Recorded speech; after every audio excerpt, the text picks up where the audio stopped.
আসসালামু আলাইকুম ভিউয়ার্স, আজকে আপনাদেরকে তৈরি করে দেখাবো জিভে জল আসা ভিন্ন স্বাদে 3 ধরনের কাঁচা আমের ভর্তা। এজন্য আমি 2টা কাঁচা আম নিয়ে নিয়েছি। এগুলোকে ধুয়ে তারপর খোসা ফেলে নিয়েছি পটেটো পিলার দিয়ে।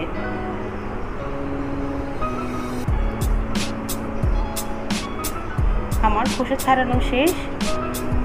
এবার আমি একটা আমকে গ্রেটারের মাধ্যমে গ্রেট করে নিচ্ছি।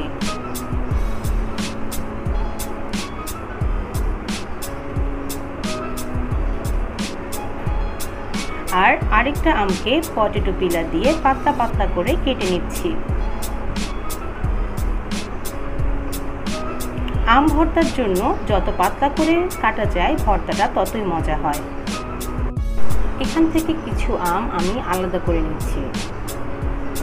প্রথম ভর্তাটি তৈরি করার জন্য আমি এখানে নিয়েছি স্বাদমতো কাঁচামরিচ, কাসুন্দি, লবণ এবং মিহি করে রাখা ধনেপাতা। এখন আমি সব উপকরণ একসাথে মেখে নিব।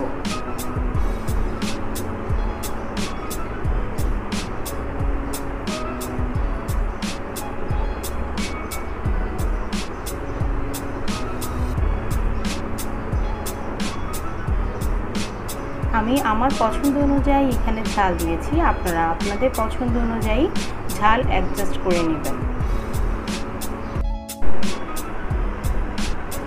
ভালোভাবে মেখে নিয়েছি। আমার প্রথম ভর্তাটি রেডি। চলে যাচ্ছি পরবর্তী ভর্তায়। এখানে নিয়েছি চিনি, ভেজে রাখা শুকনো মরিচের গুঁড়ো, লবণ এবং কুচি করে রাখা ধনেপাতা। এখন আমি এই উপকরণ দিয়ে আমগুলোকে মেখে নিব।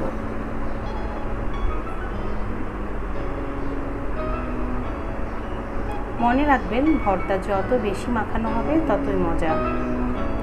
আমার দ্বিতীয় ভর্তাটিও রেডি। এখন দেখাবো সর্বশেষ ভর্তা রেসিপি। এখানে নিয়েছি কুচি করা ধনেপাতা, চিনি, চাট মশলা, লবণ এবং লাল মরিচের গুঁড়ো। এখন আমি এগুলো সব উপকরণ একসাথে মিশিয়ে ভালোভাবে মেখে নেব।